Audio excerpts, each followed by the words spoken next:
Hello, all. Welcome to another exciting Wednesday of learning. I am Ashwini, staff data scientist at Walmart. I'm accompanied by my colleague Debanjana, who's a senior data scientist here. In today's module, Debanjana and I will introduce you to Bayesian machine learning and sampling methods.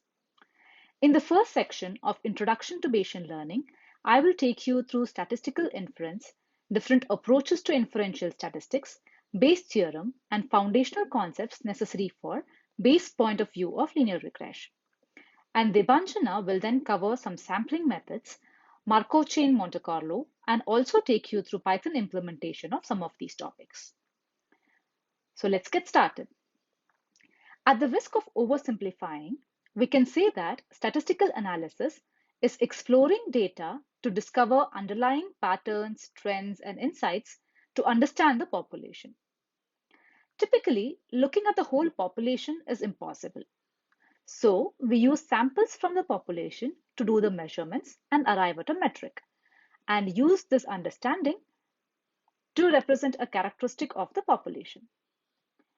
On the sample data, these metrics such as mean, variance, median, etc.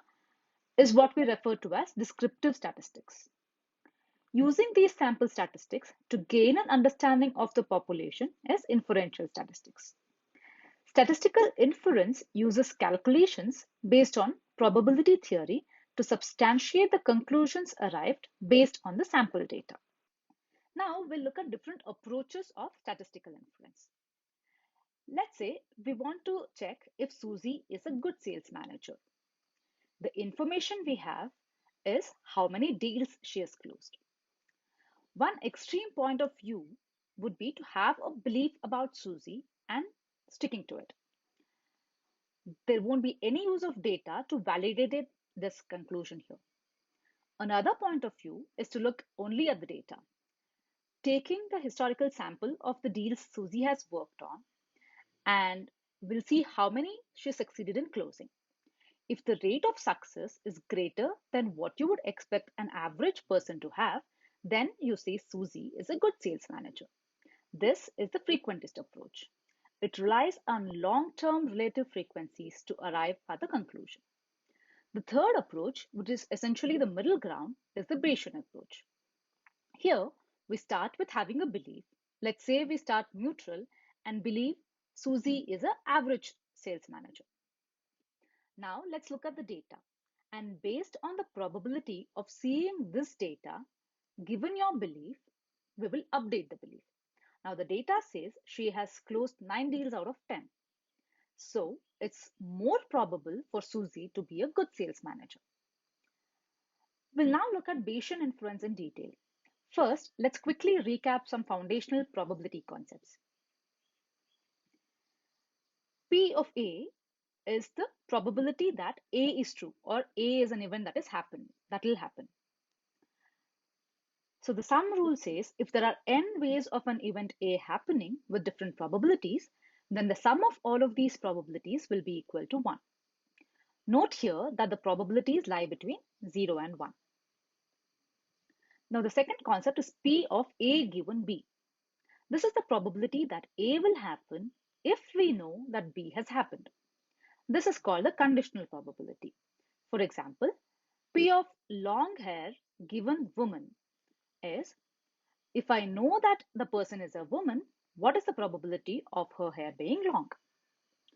Now, one thing to remember here is P of A given B is not the same as P of B given A. That is, probability of a person having long hair, given that she is a woman, is not the same as probability of a person being a woman, given they have a long hair. Now, the sum rule that we saw earlier extends to conditional probabilities as well. The third concept is P of A and B. This is the probability of A and B happening together. This is called the joint probability. This is derived from the probability that B will happen and the probability of A happening given B happened. For example, the probability of a person being a woman with long hair will be obtained as the probability of a person being a woman multiplied by probability of having long hair given that she is a woman. Now, P of A and B and P of B and A would be equal. That is, probability of a person being a woman with long hair would be same as the probability of a person having long hair and being a woman, right? This is represented by the product rule here. Now we'll look at the Susie example, bearing these concepts in mind. Let's look at the data. A being the event of Susie closing a deal. B being the event of Susie being a good sales manager. And the inverse of B being Susie is just lucky and she is not that good a manager. Now, given our initial model or beliefs, let's say probability of Susan being a good manager is 50%. And we would consider a good sales manager to be able to close 90% of the deals. And if a person is a bad sales manager, even then, by luck, they would be able to close 20% of the times. With these beliefs, what is the probability that Susie would close the deal? We use simple calculations and the concepts that we saw earlier to arrive at the probability, this being 55%. Now that we know this, what is the probability that Susie is a good manager given that she closes a deal? Again, using the product rule and some simple calculations, we arrive at this probability being 82%. Now we started off with the belief that Susie is an average manager.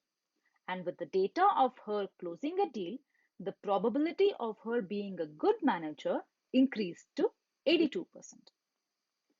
Now, this representation here is the famous Bayes rule or the Bayes theorem. Now, in Bayes theorem, the initial belief that we have is called the prior.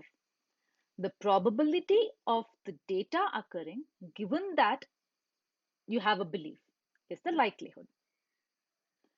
The probability of the data occurring overall is the evidence. And the updated belief given the data is the posterior.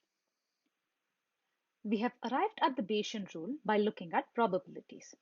Now we'll try to apply this to a Gaussian example. I'm assuming that you're all aware of Gaussian distribution and its representation. So let's take an example of a normally distributed population with known variance. Here, I would not go into the derivation of the posterior, but just represent the results. We want to know the height of 18-year-old girls. And we have a sample of 10 girls' heights. We'll assume that the height is normally distributed with a known variance of 50. Now, two individuals start with two different priors. The first prior says it is normally distributed around mean 165 with a variance of 4. The second prior says it is normally distributed around mean 170 with a variance of 9. Let's see how the posteriors are constructed based on these two priors. We have the distribution from the priors. We have the sample mean and variance from the data. Based on calculations, the posterior for the first case becomes a normal distribution with mean 165.2 and variance 2.22. We see that the data fit well with the prior and hence the posterior became sharper, which means the precision increased. In the second case, the prior was more spread out. And once the data was analyzed, the posterior becomes a normal distribution with mean 167.12 and variance 3.14. The distribution now moved to the left with increased precision again. So this is the foundation of how Bayesian works on the basis of updating beliefs given the data. We have now understood the basic concept of Bayesian point of view. With this understanding, we'll use the frequentist approach to extend and approach the Bayesian view of linear regression. Now, with the frequentist approach, what happens is we are really focused on the fit of the model to the data. First of all, let's get a recap of ordinary least square linear regression. In the case of a single predictor feature X and a single response feature Y, We see here the representation of a simple linear regression equation. What we are doing is we're taking the data x and y, and we're going to minimize an L2 norm loss function based only on the training data. We are estimating the model parameters from the data by looking at which among the possible parameters fit the response feature with the least error. Most of the popular machine learning models are built around some form of stochastic gradient descent to derive the model parameters, which are point predictions through maximum likelihood estimation. A different approach is to estimate yi by using a distribution. In other words, instead of predicting the most likely output, we would rather like to get an idea of the spread of values yi might take. Having a distribution instead of a single value gives an idea of the uncertainty of the model. This is an advantage of Bayesian linear regression. We use Bayesian approach mainly in these cases, when there is less data, when we have knowledge that can influence the model parameters, or when we would like to interpret predictions as a distribution. With Bayesian regression, we are going to be working directly with distributions of uncertainty. And so that means we have to formulate our linear regression differently. We see the predictions we are making from the perspective of probability distributions. So what do we have now? The prediction we want to make is the response feature, and it will be distributed. We'll assume this is a Gaussian distribution. Its conditional expectation is just simply going to be the coefficients of our model transposed by the predictor features of the model. Now, if you look at this factor here, that's just the predictions from our linear regression model before. Now, we'll also include variance in our estimate to be sigma square. And because it's going to be constant due to homoscedasticity assumption, we take this constant scalar and apply it to identity matrix to get a matrix formulation. So now our problem is the estimation of parameters in a Bayesian perspective. Now we'll apply the Bayes rule we had seen earlier and represent the parameter estimation problem in a simplified notation here. To get the probability of the model given new data, we use the prior, which is our original understanding of the model, and the likelihood, which is the probability of the new data given the model, and we are dividing by a term that's really independent of the model. This is the evidence term, and it's the probability of the new data occurring. We'll look at the individual blocks of this view in detail now. The first term is the prior. This is the distribution of the model parameters based on knowledge or belief. If we have domain knowledge, we could use the prior to guess the model parameters over the predictor features based on expert knowledge. For example, if we know the house rents would approximately be 40 to 70 times the area of the house, we could use that information to define our prior. Or we could also start with a naive or non-informative priors, such as the normal or beta distribution, depending on the problem. Next, we'll look at the likelihood. The likelihood term shown here is a conditional distribution of the response and predictor feature given the model. This part here is the data-driven part. As the size of sample data increases, the likelihood is, in fact, going to become more precise. Its uncertainty will shrink and it will overwhelm the prior distribution at some point. So there's kind of an interaction between prior and likelihood. So if I use a prior that has a very small variance, that means it's a very strong belief, it could end up overwhelming the likelihood term. But as the data increases, likelihood term eventually overwhelms the prior. The next point is the evidence. Evidence term is nothing but the probability of the data occurring or the distribution of the data. It's really a normalization constant and ensures that we have closure of the system, that the posterior is a valid PDF. I'll talk more about the evidence in a couple of minutes. We'll now look at the posterior. The posterior is the conditional distribution of the model parameters given the response and predictor features that were observed within the training data and considering our prior model belief. Now we are able to build a model that has previous belief updated by the new data. Now, as the size of training data goes very large, we get a model that will converge upon OLS linear regression. Now, in the case of linear regression, we have considered normally distributed prior for a normally distributed posterior. This is called a conjugate pair, which means the prior and the posterior belong to the same functional form or same family. There are two main benefits of conjugacy. The first is analytic tractability. So the derivation of a posterior based on a prior is possible due to conjugacy. The second benefit of conjugacy is that it lends itself nicely to sequential learning. In other words, as the model sees more data, the posterior at step t can become a prior at step t plus 1. So we simply need to update our prior and renormalize. So other than normal distribution, these are some of the other conjugate pairs that can be used depending on the problem. So we'll now look back at the evidence term from our Bayesian regression expression. So P of yx is the probability of the data occurring. For very small discrete problems, it can be calculated based on data. It's just what is the data divided by what are the different possible combinations of the data occurring. As the data becomes larger, the calculation becomes more complex. So we use the other information that we have, namely the prior and the likelihood.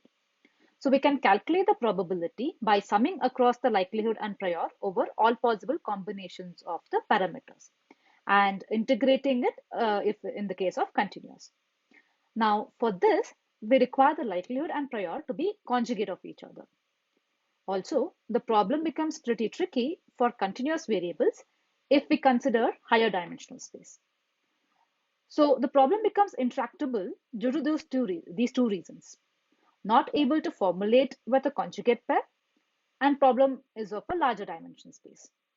In these cases, we use sampling techniques to solve the problem. Debanjana will now take you through sampling and further steps. Over to you, Debanjana. Thanks, Ashwini, for setting the context for our next module. Hi, everyone. My name is Debanjana. I'm a senior data scientist in Walmart Global Tech, and today I will be guiding you through sampling methods for Bayesian inference. So let's start with an easy distribution to sample from. You have a continuous uniform distribution in the range 0 and 1, and this one line of code that you're seeing on the screen is all that you need to generate samples from uniform 0, 1 in Python. Now, how we land on this one line of code is actually not that simple, but we don't need to worry about complexity in the backend. This is a ready-made package made available to you. So we'll just use this to sample from more complex distributions. So with this knowledge, let's move on to sampling from a 1D discrete distribution. So here the distribution that you have is that x can take three values a, b and c with probabilities 0.3, 0.5 and 0.2 respectively. So how do we sample from it? The first thing we'll do is we'll take the real line between 0 and 1 and then we are going to partition this line or segment this line into three segments such that the first one is of length 0.3. That is the probability that x can assume the value a. The second segment will be of length 0.5. That is the probability that x can assume value b. And the third segment will be of length 0.2. That is the probability that x can assume value c. And then we are going to draw a single point in the 0, 1 line, which essentially is drawing a single sample from the uniform 0, 1 distribution, which we just learned how to do in the previous slide. So suppose that point that we are drawing from the uniform 0, 1 distribution lies in the first segment, that is between the point 0 and 0.3. Then we are going to draw the point A as a single sample from our discrete distribution. If the sample from the uniform distribution lies in the second line segment between points 3 and point 8, we will draw the point B as a single sample from our discrete distribution. And if the point from the uniform distribution lies in the third segment between points 8 and 1, we will draw the point C as a single sample from our discrete distribution. So here we are using the sampling technique on uniform 0, 1 to draw samples from a 1D discrete distribution. How about a continuous distribution, say Gaussian? How do we do it here? Here we are actually going to use the concept of central limit theorem, which states that given n samples from any distribution with mean mu and standard deviation sigma, this term summation xi by n minus mu by sigma by root n will tend to normal 0, 1 as n tends to infinity. So here we are going to draw a very large number of samples from the uniform 0, 1. So my n, or the number of samples, is high. And then this term, right, summation xi by n minus half, which is the mean of the uniform 0, 1 distribution, divided by 1 by root 12, that is the standard deviation of the uniform 0, 1 distribution, divided by n. So this entire term will actually be a close approximation of a sample from the normal 0, 1 distribution given n is large. So since our n is actually quite large, it is of the order 1000 or more, we will need to draw 1000 or more samples from a uniform distribution to generate a single sample from the normal 0, 1 distribution. But this in fact is a little redundant for the normal distribution, because just like the uniform distribution, Python has a single line of code that you can run to generate values from a Gaussian distribution. But what about a non-Gaussian but continuous distribution? Here too, the sampling techniques are pretty straightforward. I am not going to go into it. I will list references for you in the end. But essentially, say rejection sampling, what it does is you have a standard continuous distribution fx, right, which is your target distribution, which is non-Gaussian. What it's going to do is it's going to find out its nearest Gaussian distribution and approximate it to fx. So we are going to draw samples from the nearest Gaussian distribution, and then we are going to accept that sample from the Gaussian distribution as a sample from fx with a certain probability, which we call like the acceptance probability. So the point that I'm trying to make is it is in fact possible to efficiently draw samples from a continuous or discrete distribution as long as it is in 1D. But in most cases in Bayesian inference, you'll have to deal with multi-dimensional distributions. For example, even Gaussian, right? Even if your x is 1D, that is your likelihood is one-dimensional, the prior or posterior will be a two-dimensional distribution, because the parameter itself, that is you have mu and sigma, it's a bidimensional distribution, right? So how do you sample from distributions in multi-dimension? We are going to introduce the concept of Markov chains. So suppose you have an owl and then you have two trees. There's a happy tree and a sad tree. And at any given point of time, your owl can either be on the happy tree or the sad tree. In fact, at any given point of time, your owl can move from one tree to another with certain probabilities or remain in the same tree with some probability. These are called transition probabilities. So here, for example, if the owl started at the happy tree, it can move to the sad tree with a probability of 0.7 or remain in the happy tree with probability 0.3. Likewise, if it were in the sad tree, it can move to the happy tree with probability 0.5 or remain in the sad tree with probability 0.5. So if we were doing like a time log, and at every time stamp we are trying to see whether the owl is at the happy tree or the sad tree, we are going to get a sequence like that. And in fact, we can build a probability distribution out of it. So let's see how to do that. Suppose at time point 0, the owl was in fact at the happy tree. So the probabilities here are 1 and 0. So what happens in time point 1? What are the probabilities that the owl will be at the happy tree or the sad tree at time point 1? This can be read off directly by the transition probabilities you have here. So this one is easy. But at time point 2, it's going to be slightly more complex, because we are going to introduce the concept of theorem of total probability. So how do we do this? Let's illustrate this, right? So the probability that at time point 2 the owl will be at the happy tree is dependent on whether the owl was at the at the happy tree or the sad tree at time point 1.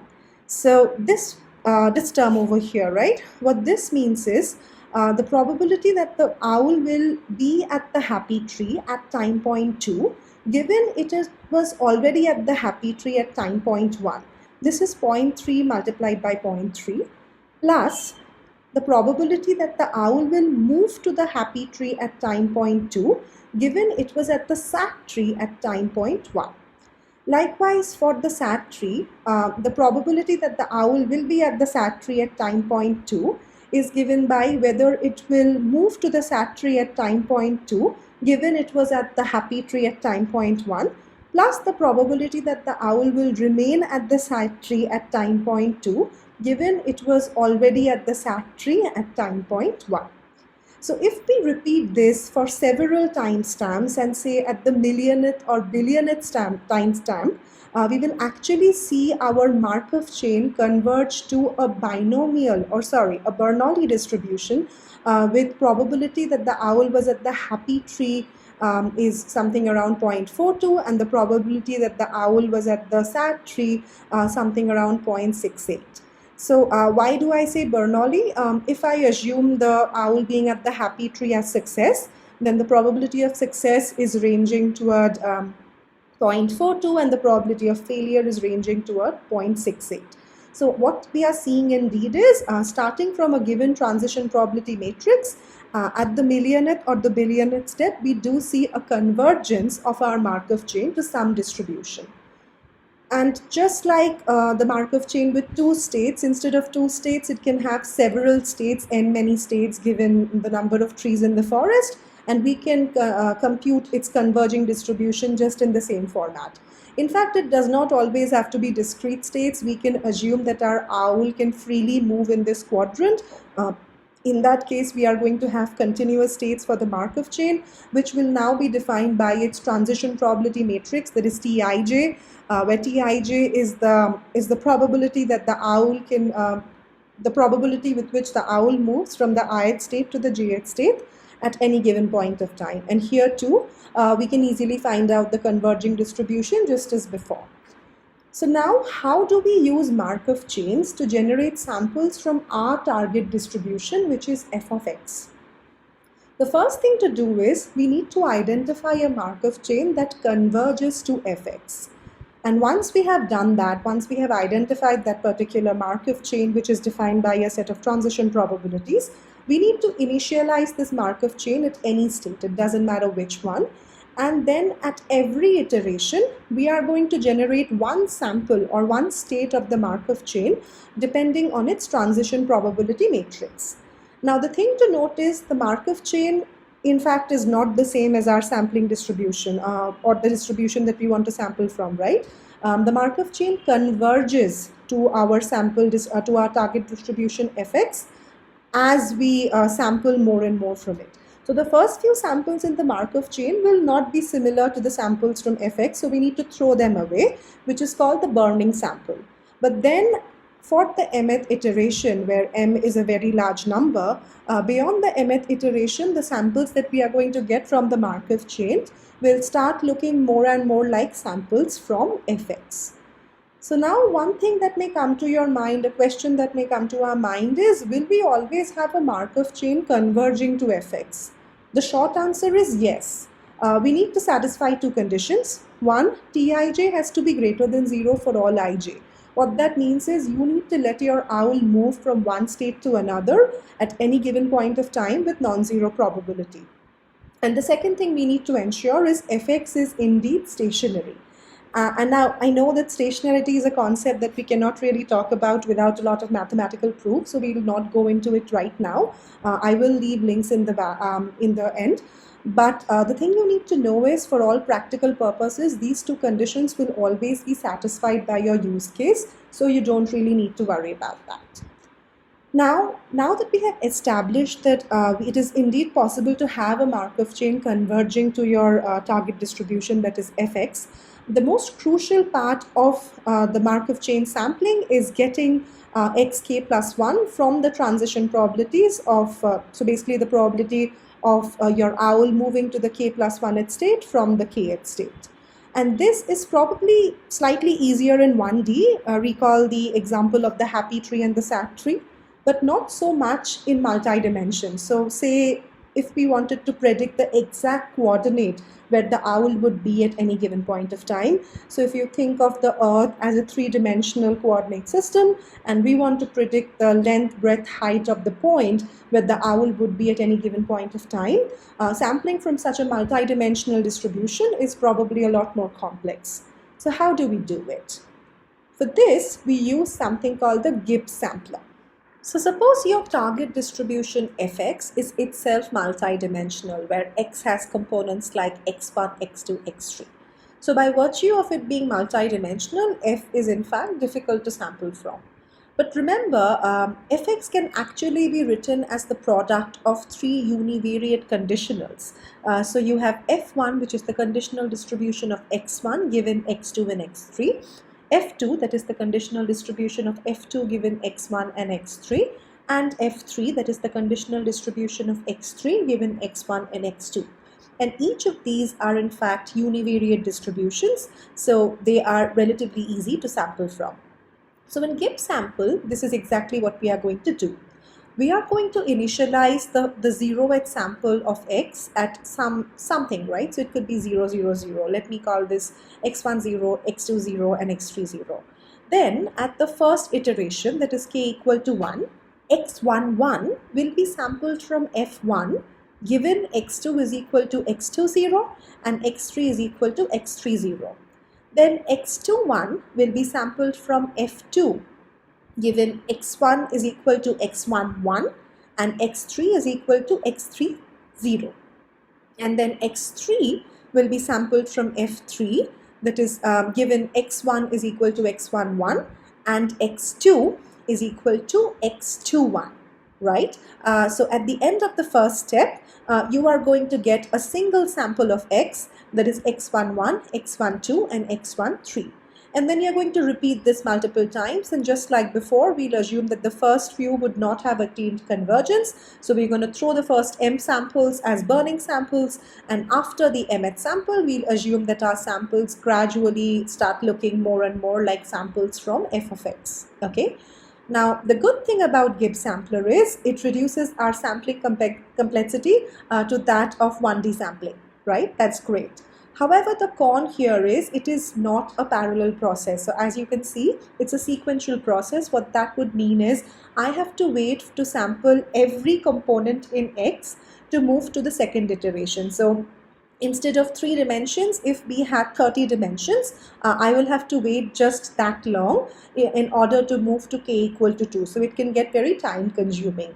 So the improvement on Gibbs is called Metropolis Hastings. So suppose you have a Markov chain T, which in fact converges to your target distribution fx. But the problem with T is it takes too long to converge and often gives you correlated samples. So instead of using T, we are going to use a proposal Markov chain called Q. So the properties of Q is that Q converges fast to some distribution f dashed. This distribution is not the same as your target distribution, but nonetheless, Q does converge very fast to this new distribution, and also it gives you less correlated samples. So all in all, Q is a fantastic Markov chain, but just not the Markov chain that you need. So on top of Q, we are going to multiply it with a critique, which essentially is an acceptance criteria. So this is how the Metropolis Hastings algorithm is going to work. Instead of drawing samples from the Markov chain T, we are going to draw samples from the Markov chain Q. And each sample from the Markov chain Q will then be accepted as a sample from the Markov chain T with probability A. And just as before, we are going to throw away the first few samples, and eventually for large M, our samples will begin to look more and more like samples from f of x. Okay, so Basically, the way Metropolis Hastings works is it works as a correction for some methodology of Markov chain, right? So let's assume this for Gibbs. Let's try to correct Gibbs or a bit of incorrect Gibbs using Metropolis Hastings. So how do we do it? If you recall, the only problem with Gibbs sampler was it was sequential in nature. So it did take a lot of time to run and we could not parallelize it. So let's in fact try to parallelize Gibbs, right? How do we do this? So for parallel Gibbs, just like before, we are going to initialize it at some x10, x20, x30. And now for k equal to 1, just like before, x11 will be sampled from f1, given x2 is equal to x20 and x3 is equal to x30. But unlike before, x21 will be sampled from f2, given x1 is equal to x10 and not x11. We are not going to wait for x11, and x3 is equal to x30. And x3 will be sampled from f3, given x1 is equal to x10 and x2 is equal to x20 instead of x11. Okay, so this will give us the first sample from this new Markov chain Q, that is x11, x12, x13. And we are going to accept this sample from this new proposal distribution or this proposal Markov chain with probability A as obtained by Metropolis Hastings. All right, so if you have a large number of computers at this point of time, you can go ahead and parallelize it and make your Markov chain converge a lot faster. So this in fact is a fantastic sampling technique as long as you do a good job of your choice of A. Okay. All right. So now that we have a better sense as to what are Markov chains, we will now move into Markov chain Monte Carlo or MCMC. The first MC in MCMC stands for Markov chains, which we have already discussed in detail. And the second MC is Monte Carlo, which is the easy part. So essentially what Monte Carlo means is, suppose you have an n number of samples, right? x1, x2, xn from a random variable x, which follows the distribution f of x. These samples could have been obtained from Markov chains, elsewhere doesn't matter. And you need to estimate a function g on x.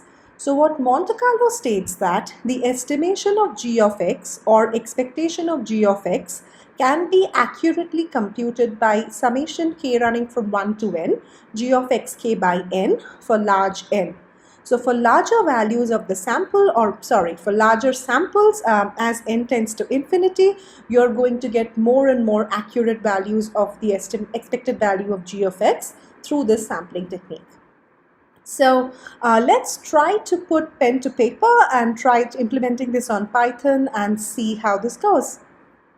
You would have already received a copy of this notebook, so feel free to run it along with me if you're prepared. What we are trying to do here is implement MCMC using a Gibbs sampler in 2 dimensions. So our target distribution, that is the joint distribution of x and y, as you can see, is not in a standard format. That is, this is not something that we can readily sample from. However, if you look at the conditionals, both x given y and y given x, they actually look like normal distributions to me. However, we'll come back to it later. And the function that we want to estimate here using Monte Carlo, that is our g, is given by x plus y by 8. Okay, so let's try to run MCMC on this. The first thing to do would be importing the Python modules. Now, before we actually go on to Gibbs sampler, I want to quickly visualize the contour of the joint distribution, right? So this is going to help us visualize what is the actual distribution that we are working with, or at least the contour of it. Okay, so turns out this is not something very standard. In fact, this is what it looks like. Fine. Now over to Gibbs sampler. As suspected, the conditionals in fact are normally distributed, and if you remember, the good thing about normal distributions is they can be easily sampled from the Python modules. Okay, so that's exactly what we are going to do. Given the conditional distributions for each of x and y in the next 2 cells, we are going to get 50,000 samples for each of x and y using their conditionals.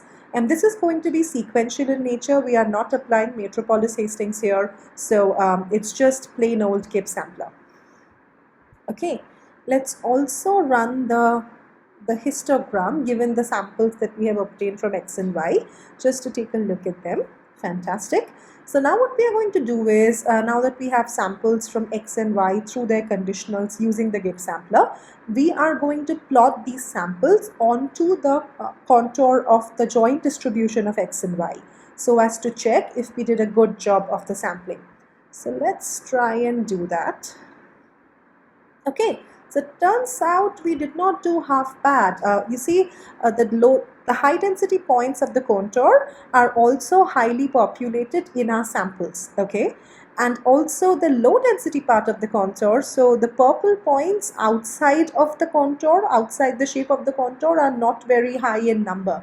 So we did not suggest a lot of samples that are in fact not from the joint distribution. And we did suggest a lot of samples in the high density parts of the joint distribution. So all in all, good sampling technique.